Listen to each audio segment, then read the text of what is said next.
In the north, they thought they knew all there was to know of war. Until the War of the Rift. While the Southern King hid, warm in his keep, the Darkwings cut their bloody trail from frozen north to winter's edge.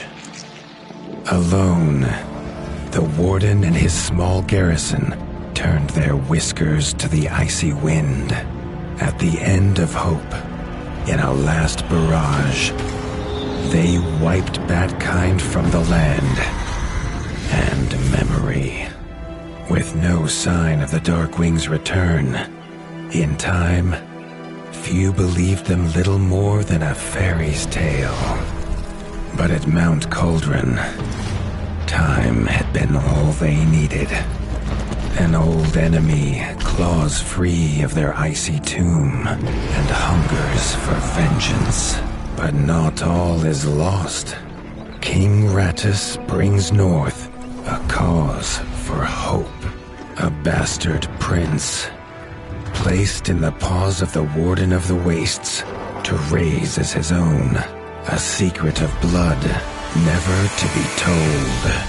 Now, fate calls for a hero in a murderous screech, and one young rat will answer.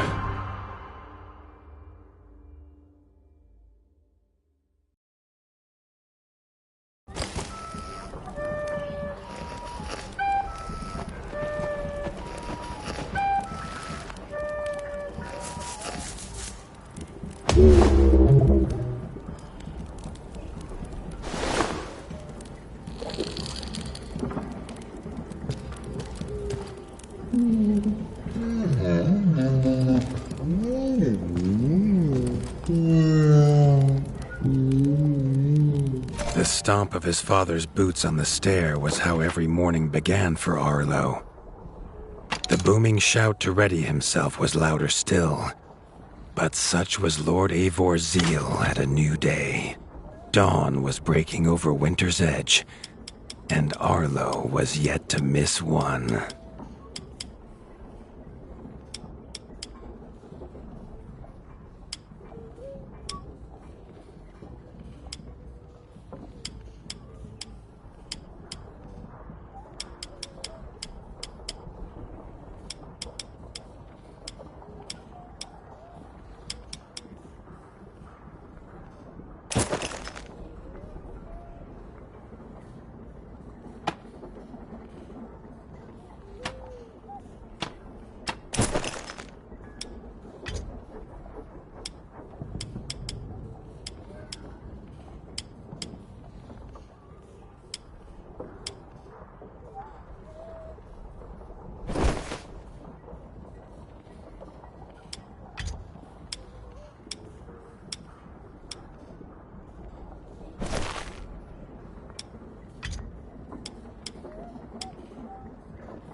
The castle echoed with the horns of the returning hunters, bringing their night's bounty.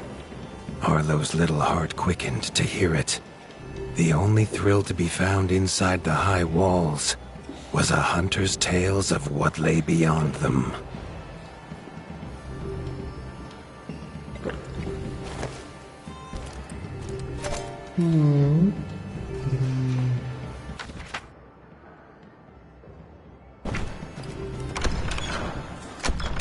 Arlo tells himself it's a good life here in Winter's Edge. The bustling of contented ratfolk, the crisp mountain air, and without the endless scourge of frogs the southerners suffer. Why should he want for more?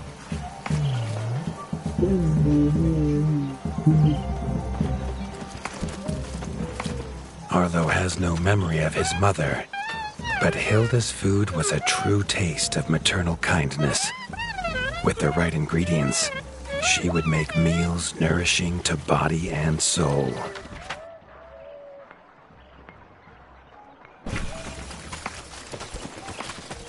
Tiki's shop was perhaps Arlo's favorite, as the shopkeeper had wares from far and wide. But getting him to part with his curiosities was never easy. There was no time for tales of the hunt today.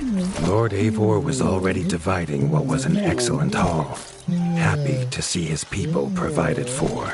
Arlo longed only to join the hunt, to see the Ratdom or even the lands beyond.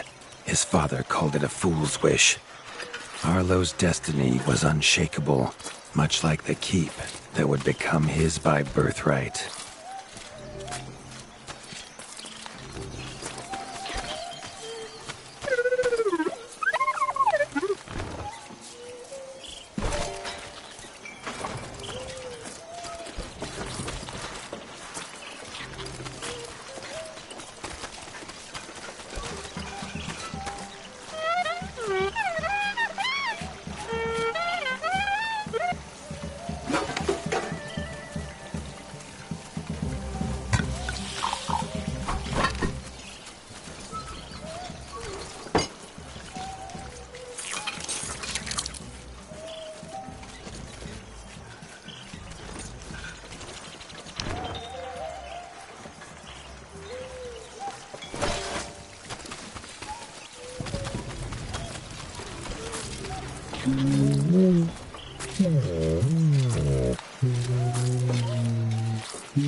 Chief Mason Leaf was the rat Arlo most admired.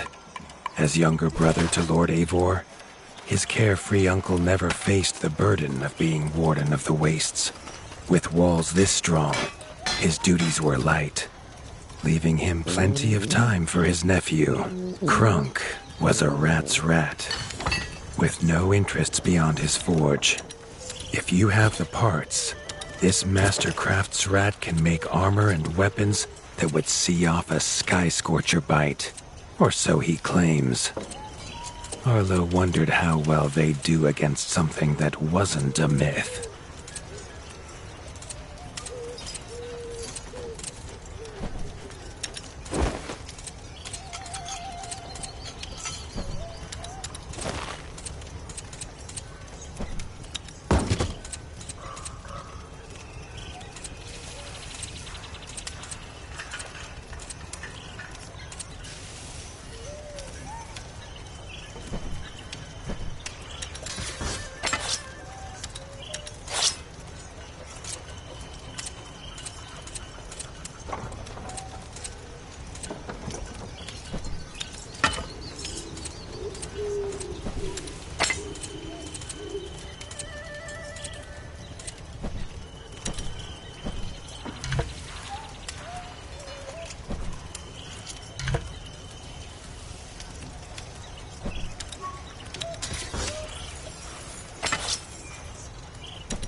The hunters had brought unwelcome news. A family of the reviled creatures ratfolk called Backstabbers had moved into the wastes. Eivor told his son to fetch his weapons.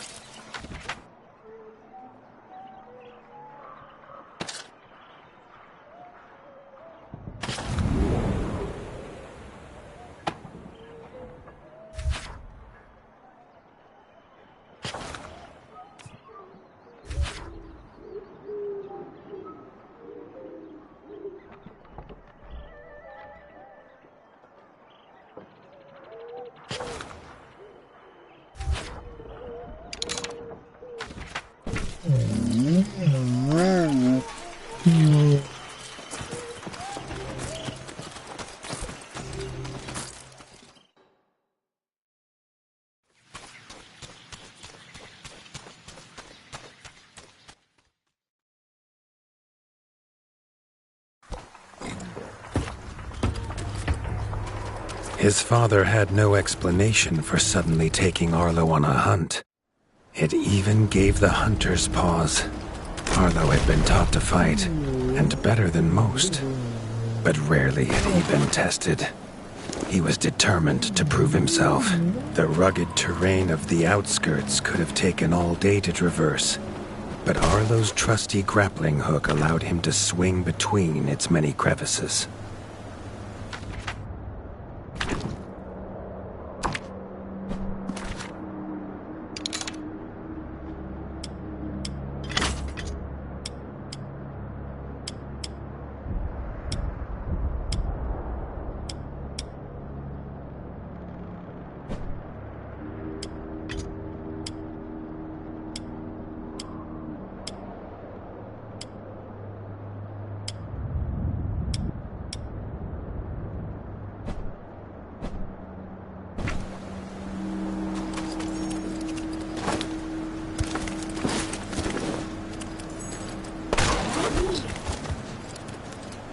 Arlo liked the feel of a sharp axe cutting through the vines.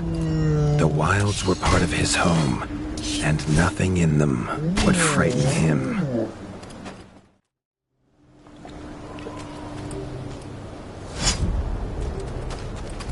The famous frostberry bushes of the wastes were in full fruit already.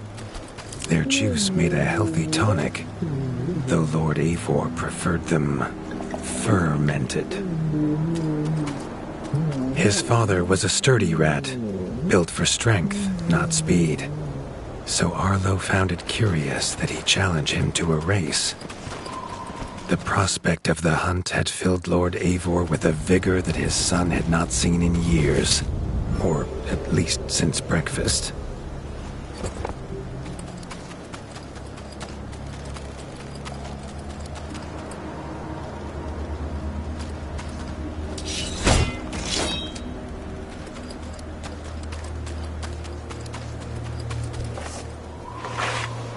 A warden fights the hardest battles, he told Arlo, and needs the sharpest blade. With that, Eivor gifted Arlo his own sharpening whetstone.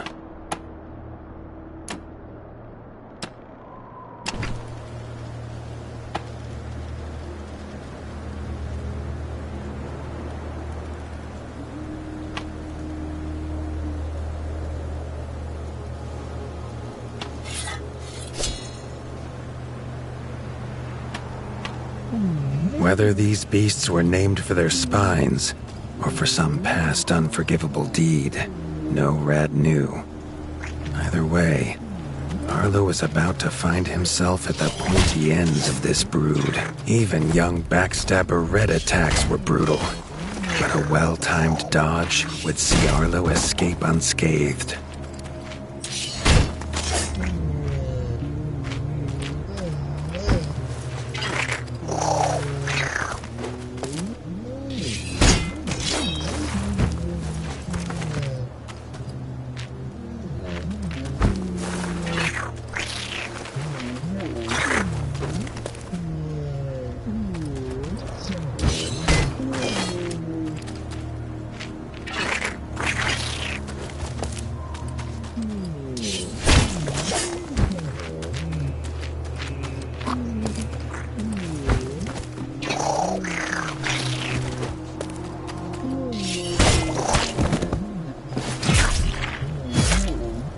This backstabber lived up to its name with its deadly white attack.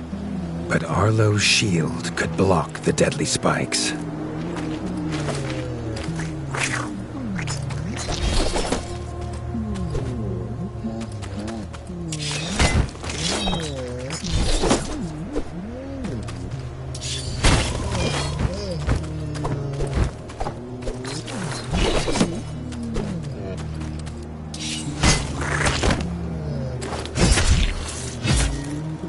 This young one used vicious yellow attacks. Arlo had to time his parries perfectly.